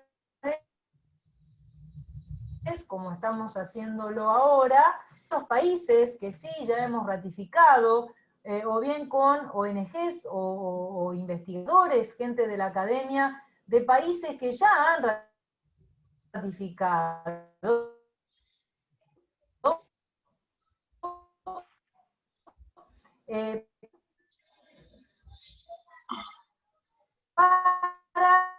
para que podamos también, va a ser quien presida la Comisión de Estados Parte, el Comité de Estados Parte. Entonces, muy activa en el impulso, en el desarrollo de instrumentos que impulsen a los otros países ¿por qué? Le va en juego también su cargo, ¿no es cierto?, su futuro cargo. Pero al mismo tiempo, reitero, nosotros desde nuestro país ofrecemos nuestra colaboración y creo que se podría hacer una gran red entre los 7 países que ya somos para acompañarlos a ustedes en este pedido. De manera que la misma gente entienda que no son los mexicanos nada más, sino que hay toda una región que está ya comprometida con este desarrollo y eso le dé también un mayor énfasis. Aunque entiendo que el nacionalismo, ¿no?, la cultura nacionalista, chauvinista, que antes aludían Marisa y Aida, los marca mucho en la idiosincrasia ciudadana de los mexicanos, pero por suerte estos 7 países somos latinoamericanos y en ese sentido estamos hermanados culturalmente. Sí. Claro, lo último que quiero nada más señalar, en atención a que ustedes hablaron de México, entonces les comento muy poquitito respecto a cómo impactó la incorporación de la Convención en Argentina. Miren, lo de las reformas legislativas, eso es obvio, cada vez que ingresa un tratado internacional obviamente va a llevar al Estado a adaptar su normativa a los estándares del tratado internacional. Pero esto no tiene por qué ser un factor negativo y un factor de presión en contra de su adopción, porque esto es un proceso lento.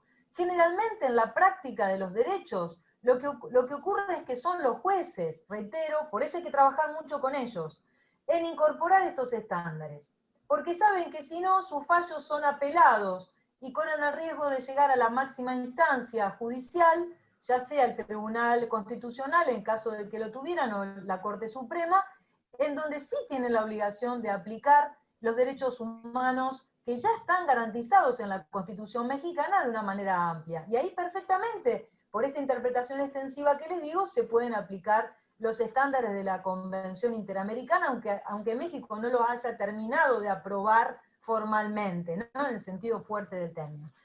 Entonces, el proceso de adaptación normativa no tiene que ser un obstáculo, porque es un proceso lento. En Argentina, por suerte, bueno, hemos ido logrando el desarrollo de algunos proyectos legislativos que en este momento precisamente están siendo discutidos. El más antiguo es el de la declaración de la jerarquía constitucional de este tratado. Para nosotros, la incorporación de la convención requiere 2 pasos legislativos. El primero es para aceptarla, y entonces eso hace que la convención hoy tenga jerarquía supralegal. En concreto, la convención vale más que el Código Civil o el Código Penal, para que nos entendamos, ¿no? Pero todavía no es parte de la Constitución en sentido duro y estricto. Para que sea parte de la Constitución, forme parte del bloque de constitucionalidad, necesitamos que el Congreso vuelva a pronunciarse. Y estamos detrás de eso.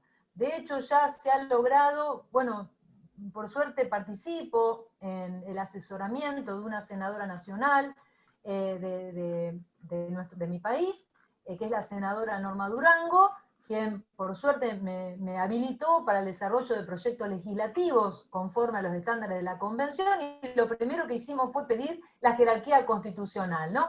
Y bueno, ya logró aprobación dentro de la Comisión de Asuntos Constitucionales, ahora estamos a la espera de su tratamiento a nivel del plenario de senadores, ¿no es cierto?, en las sesiones ordinarias del Senado de la Nación. La vida institucional hoy en Argentina está complicada porque hay muchos cruces de política partidaria, pero confío en que de acá a fin de año, a principios del otro, más tardar, logremos que el Senado dé este primer paso de otorgamiento de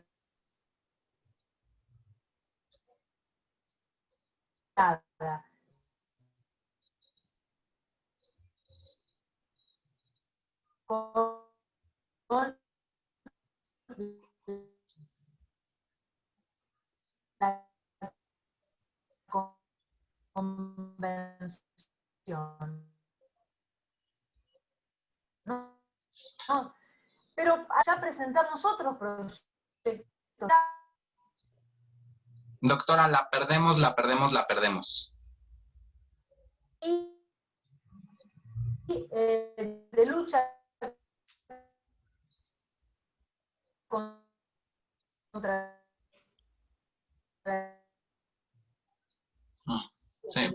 Sí, se perdió completamente. Bueno, Aida.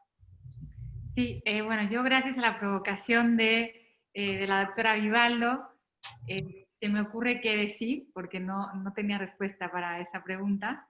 Entonces, bueno, quisiera decir, repasar los puntos que ha mencionado y también uno que mencionó la doctora Dabove y comentar algo breve al respecto. Bueno, en cuanto al viejismo, muy interesante cómo en las sentencias, incluso cuando uno hace análisis de sentencias, incluso favorables a personas mayores, esta de Rifo Salinas que acabo de escribir sobre esta y lo tengo muy fresco, el Estado boliviano protege a esta persona mayor, pero el fallo está salpicado de cuestiones como, dado que las personas mayores tienen mala salud y son frágiles y vulnerables. Y en otro momento, dado que las personas mayores están solos y son dependientes. Es decir, nos encontramos de pronto que incluso, como digo, en sentencias, en fallos favorables, encontramos estos viejismos.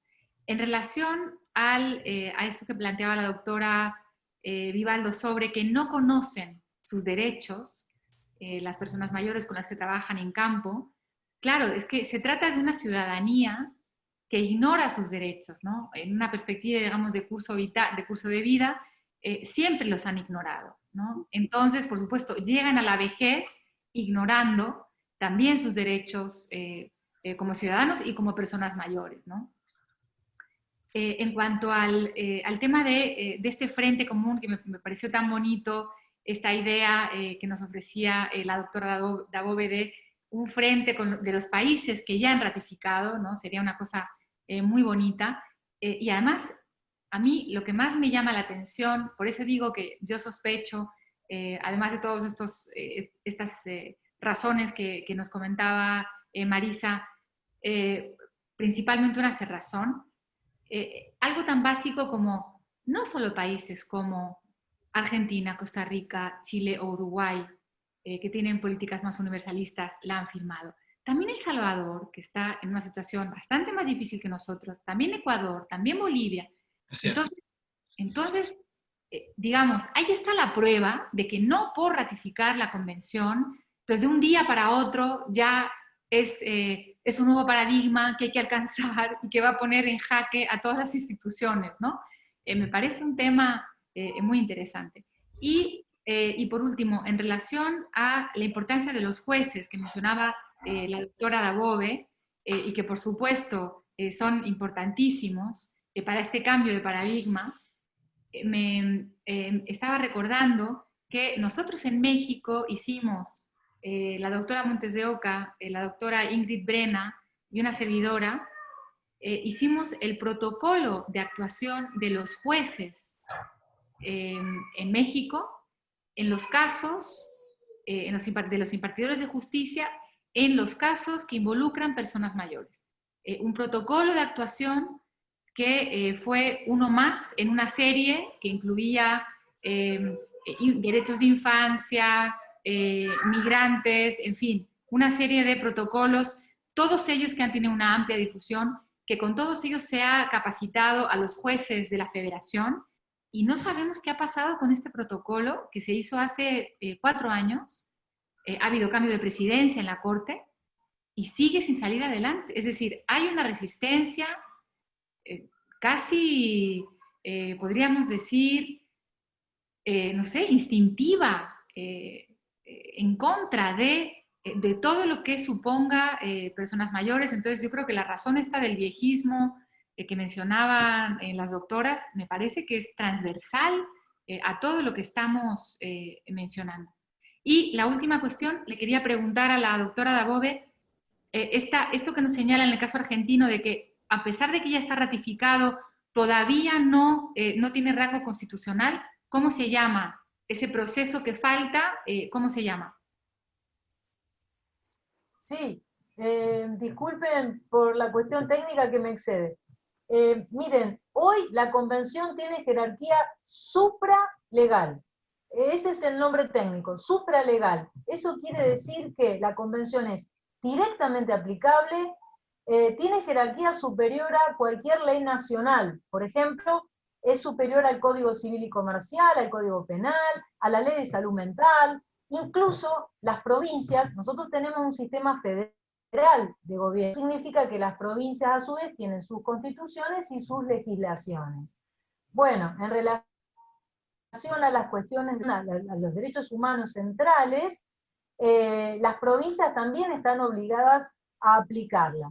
En donde Argentina sí hizo reserva de aplicación en relación a las provincias es respecto a todo lo que tiene que ver con lo procesal, la organización de justicia y el derecho procesal. ¿Por qué?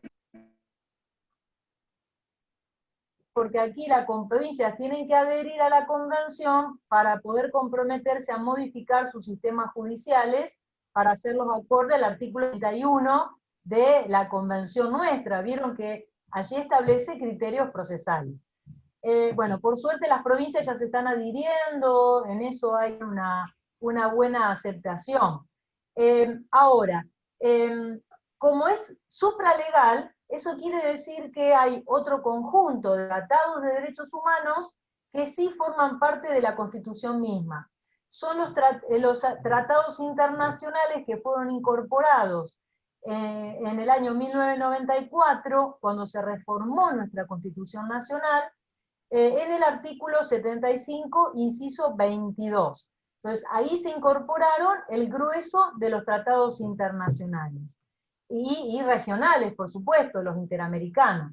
El último tratado en adquirir jerarquía constitucional fue la Convención Internacional de Derechos de las Personas Mayores. De las personas mayores. Perdón, de discapacidad, fue un lapsus. De discapacidad. Entonces, la Convención de Discapacidad se incorporó en Argentina con jerarquía supralegal en el año 2008. En abril de 2008 se incorporó, y en julio de 2014 adquirió jerarquía supralegal. De todas maneras, esa convención de discapacidad a nosotros nos significó un cimbronazo, un cambio radical, por ejemplo, en todo lo que tiene que ver con la regulación de la capacidad jurídica. Entonces, en abril del 2008 se incorporó con jerarquía supralegal, y en julio de ese año ya hubo un fallo de un tribunal oral de familia de Mar del Plata, declaró inconstitucional el sistema del Código Civil viejo que teníamos en ese momento, el régimen de la capacidad jurídica. ¿no?, el desarrollo de una muy buena jurisprudencia que presionó también sobre los legisladores. Esto se dictó la ley de salud mental, una ley nacional, que está hecha en base a los estándares de discapacidad, y luego ya se logró finalmente en el 2014 la jerarquía constitucional. Entonces, nosotros ahora, en relación a la Convención de Personas Mayores, estamos en ese mismo escenario. Tiene una jerarquía buenísima, porque es superior a la ley nacional, pero nos falta ese pequeño pedigrí, que hace que, por ejemplo, técnicamente, si un juez tuviera en sus manos que decidir cuál de los derechos humanos tengo que respetar, los que están, por ejemplo, en la Convención de la Niñez, que sí tiene jerarquía constitucional, o los de las personas mayores, y técnicamente, en un sentido exegético, en base a la jerarquía de las fuentes, tendría que prevalecer la de los niños, y niñas y adolescentes, porque es parte de la Constitución. La otra tiene un pequeño punto negativo, digamos. Pero bueno, esto es rizar el rizo. Lo cierto es que es aplicable. Muchas gracias. Bueno, estamos ya en lo último, cerrando, pero a mí me gustaría que en lugar de que la contribución para el cierre de esta conversación fuera libre, ¿no? A mí me gustaría que pudieran dirigirlo específicamente a cómo esta convención, su ratificación, las redes que a nivel internacional puedan crearse esta necesidad de crear ciudadanía plena, ¿no?, en nuestro país y quizás en muchos otros países de Latinoamérica y el Caribe. Cómo todo esto ayuda, ¿no?, para prevenir, erradicar e incluso sancionar las múltiples manifestaciones del viejismo. ¿Les parece? Sí. Venga. Aida. ¿Quién empieza? Aida que empiece. Ah. Aida. Hola. Aida. Dando bola. Aida. Bueno, pues la convención, la verdad, todos los que me han oído hablar de ella ya saben que yo la considero que es una joya. Mi mayor admiración a todos los que han sido artífices de la convención. Bueno, hay muchas maneras en las que la convención está, digamos, colaborando o puede impactar en una atenuación de los viejismos, ¿no? En primer lugar, es un instrumento que nos habla de las múltiples vejeces, esto es, se opone a esta visión tan maniquea que nos anunciaba la doctora Dabove de esta vejez como todo tipo de carencias económicas, sociales y de salud, o bien esta otra vejez idealizada donde realmente ninguno de los procesos del envejecimiento se manifiestan, y ninguna de las dos, aunque las dos existen, ninguna de las dos se corresponde realmente con el abanico y con todas las posibilidades que el envejecimiento puede presentar, ¿no? Entonces, en este sentido, este abordaje que tiene en cuenta todas las dimensiones de la estratificación que mencionábamos antes, el campo, la ciudad, la pertenencia o no a comunidades indígenas, el género, la orientación sexual, la identidad de género, esta ventaja que tiene la Convención de que, como es un instrumento también tan reciente, ha podido incorporar todos los avances en todos los sentidos, tanto en términos ideológicos, es una convención muy vanguardista, pero a la vez es una convención muy fincada en la realidad latinoamericana. Tiene en cuenta la desigualdad regional, recordemos que somos la región más desigual del planeta, tiene en cuenta las necesidades, por ejemplo, de alfabetización de la población mayor, y una cuestión, porque todo esto ya lo he dicho y lo he escrito tanto, pero hay una cuestión, digamos, nueva para mí en relación al análisis de la convención, y es que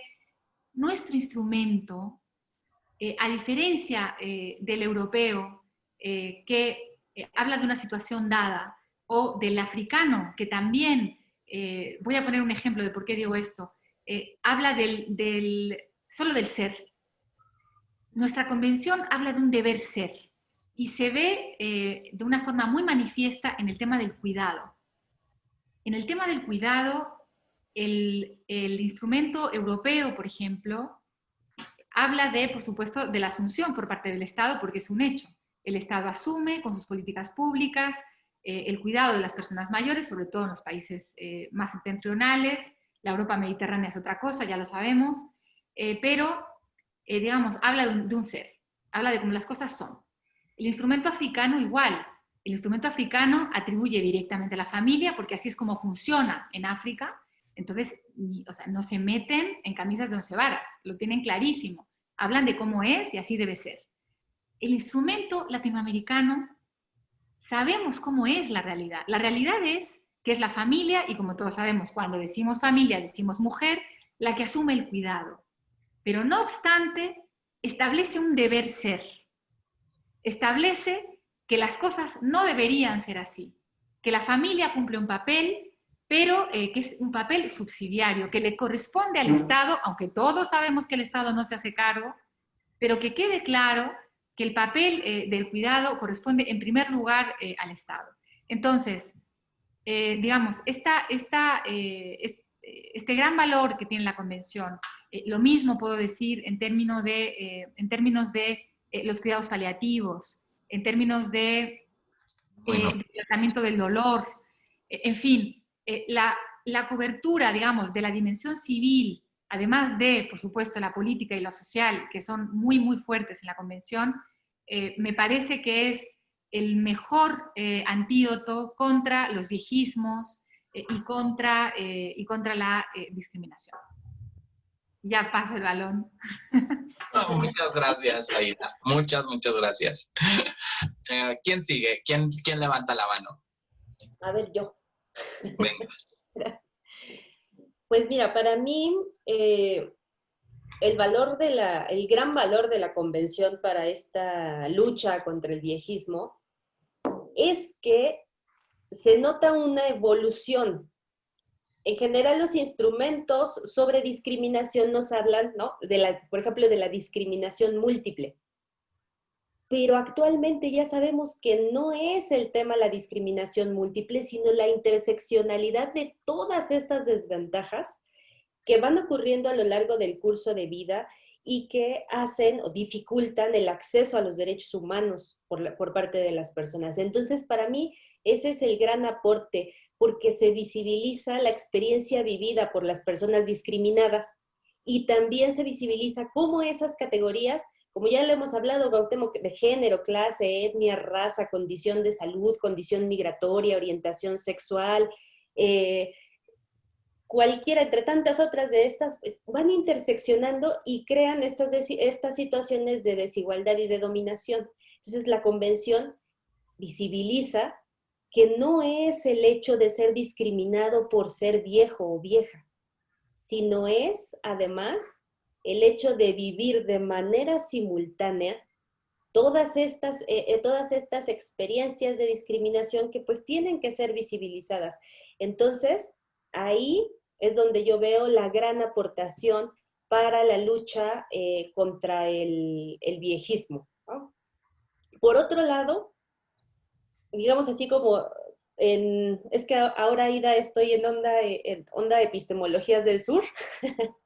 Entonces, sí, pero entonces la convención nos permite ver las ausencias, y eso también es lo que, como tú bien lo dices, no es lo que ocurre, sino lo que debería ser, lo que debería existir, lo que tendríamos que estar visibilizando. Entonces la convención nos permite ver esos espacios ausentes, y es como si cada país pudiera ponerse su propio chaleco, ¿no? Y decir, estos son mis espacios ausentes. En el caso nuestro, nos permite ver el viejismo, nos permite ver cómo invisibilizamos las diferentes vejeces en este país, cómo las personas mayores tienen una escasa participación política, social y familiar en la toma de decisiones incluso sobre su propio cuerpo. Nos permite ver también la falta de difusión y el respeto a los derechos humanos y por supuesto también las grandes limitaciones en la comprensión de lo que tú bien hablabas, del tema de los cuidados. Entonces, esas son las grandes aportaciones. Yo siempre les digo a los alumnos, la verdad es que siempre me lo imaginé así, cuando estudiaba, ¿no? Y me ponían el tratado internacional. A ver, analice usted este tratado, ¿no? En la universidad. Les decía yo, es que los tratados internacionales llevan en cada letra bordado el dolor, el sufrimiento, la violencia contra tantas y tantas personas a lo largo de la historia, que los tratados no son letras, no se escriben con letras, se escriben con sufrimiento. Y identificar ese sufrimiento en esos textos nos permite visibilizar todos aquellos errores e injusticias que no queremos volver a cometer. Entonces, para mí, por eso los tratados son poéticos. Y en el caso de la Convención Interamericana es eso, es ver ahí detrás de cada letra nombres de personas, de mujeres, de hombres que fueron violentados y que no vieron respetados sus derechos humanos. Entonces, esa es para mí la gran aportación del tratado. Nos permite ver. Muchas gracias. Una cosita para contrastar esta frase tan maravillosa, esta idea tan poderosa que nos acaba de compartir Marisa, que bueno, es una belleza. Voy a poner un contraste así caliente. Entonces, que es el tema de la sexualidad en los tres instrumentos. Es que es muy interesante. Porque nos permite ver, digamos, de una forma global el mundo, ¿no? Lo que pasa en el mundo, ¿no? Entonces, en el instrumento africano no existe. O sea, las personas mayores no tienen sexualidad. Es que está ignorada en el protocolo africano. En el latinoamericano está en la salud, es decir, dentro de la salud sexual y reproductiva, ¿no? Sexualidad relacionada con salud. Y en el instrumento europeo está relacionado con la autonomía y totalmente apartado de la salud. Wow. ¿No? O sea, y son las tres visiones del mundo, es que es realmente, ¿no? Y los tres estadios de desarrollo, ¿no? Me parece, bueno, era solo un contraste a tu profundidad, Marisa. Muchas gracias. Muchas gracias, Aida. Doctora Isolina, por favor. Bueno, primero les agradezco a Aida y a Marisa las reflexiones tan ricas, tan lindas. Por mi parte, añado a lo que ya dijo dos aportes, me parece muy importantes de la convención.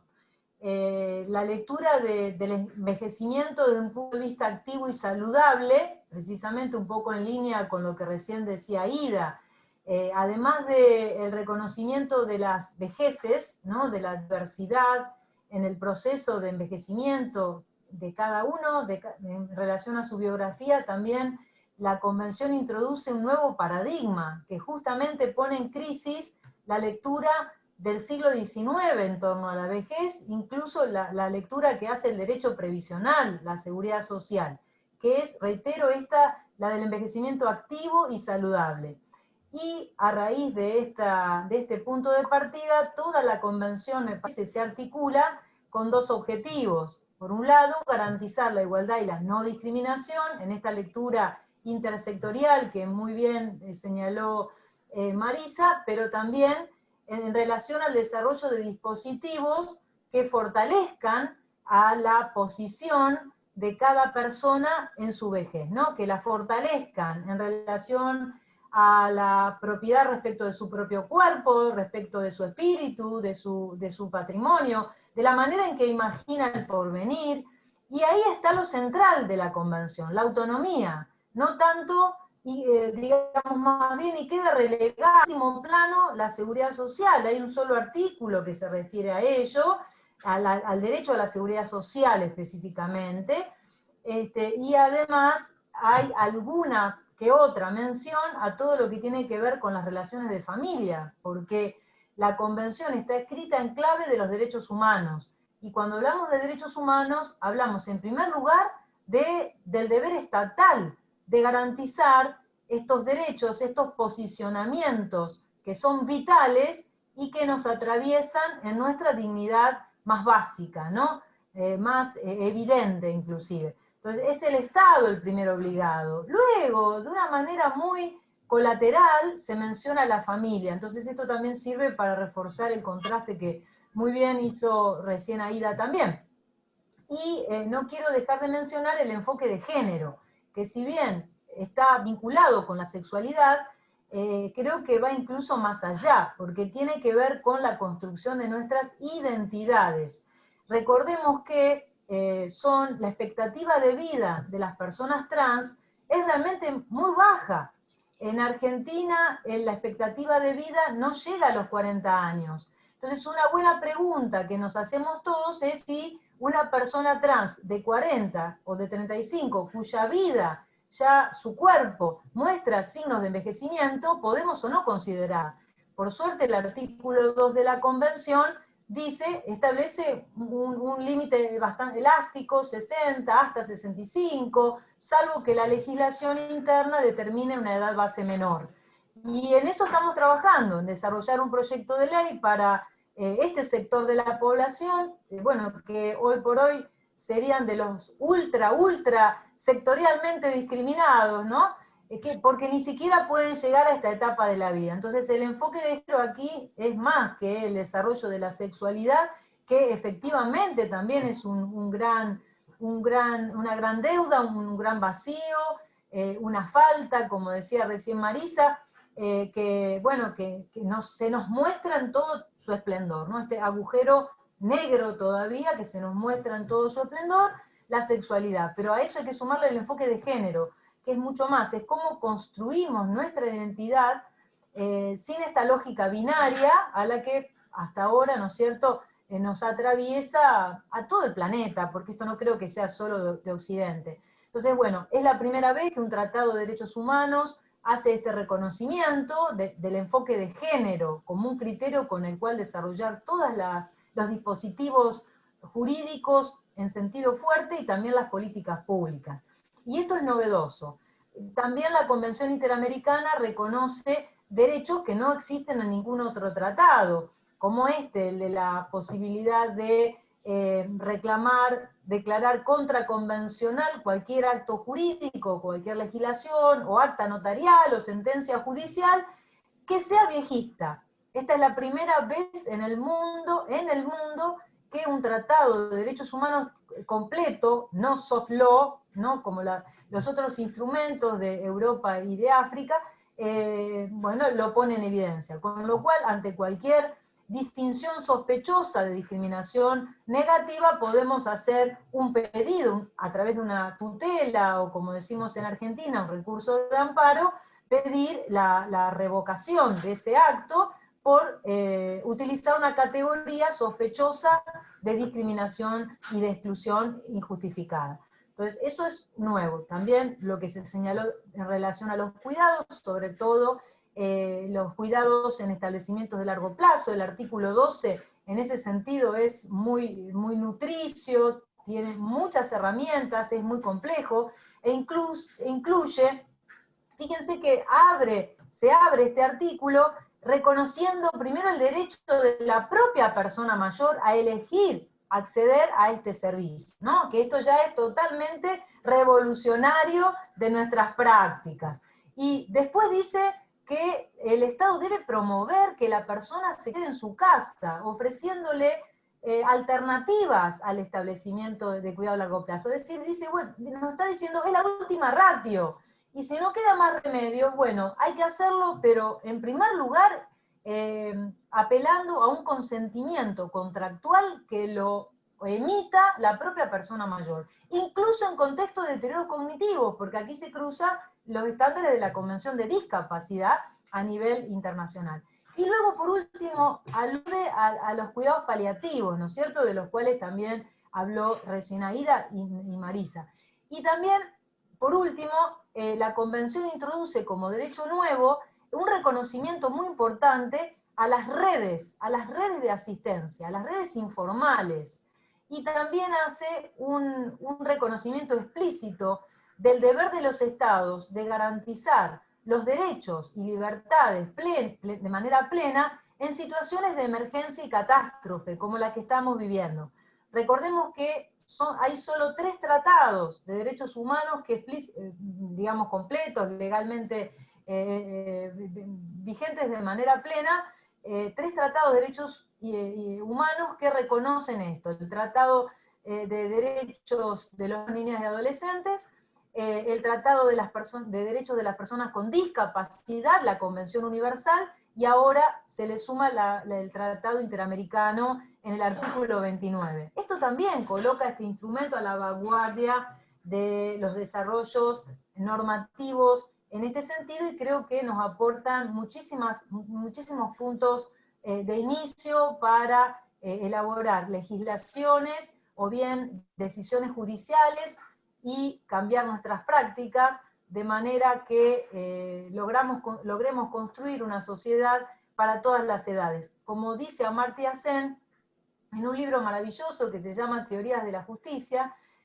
o Ideas de la Justicia, dice que todos sabemos que las injusticias completas no se pueden erradicar, pero que debemos apelar a cambiar aquellas que sí están en nuestras manos poder transformarlas. Yo creo que con ese realismo esta convención fue elaborada, y en esa misma intencionalidad política al porvenir está siendo aplicada ya por la Corte Interamericana, y espero que despacito todo esto vaya penetrando en nuestra cultura jurídica y más básicamente en la vida cotidiana de todos nosotros. Bueno, muchísimas gracias por este encuentro y por compartir con estas especialistas de lujo realmente, con quienes espero seguir trabajando juntas, y con Cuauhtémoc, que ya estás en nuestra lista de invitados para actividades que estamos organizando. A los 3 les digo. Parece fabuloso, doctora. Muchas gracias por acompañarnos el día de hoy. Gracias, doctora Aida. Gracias, doctora Marisa. ¿No? De lujo. Les tengo que decir algo y aún dejo la grabación, ¿no? Pero le han puesto un reto elevadísimo a los alumnos, porque todo esto que ustedes acaban de decir, ellos tendrán que profundizar con mayor detalle para poder elaborar. Gracias por esta charla tan nutrida, ¿no?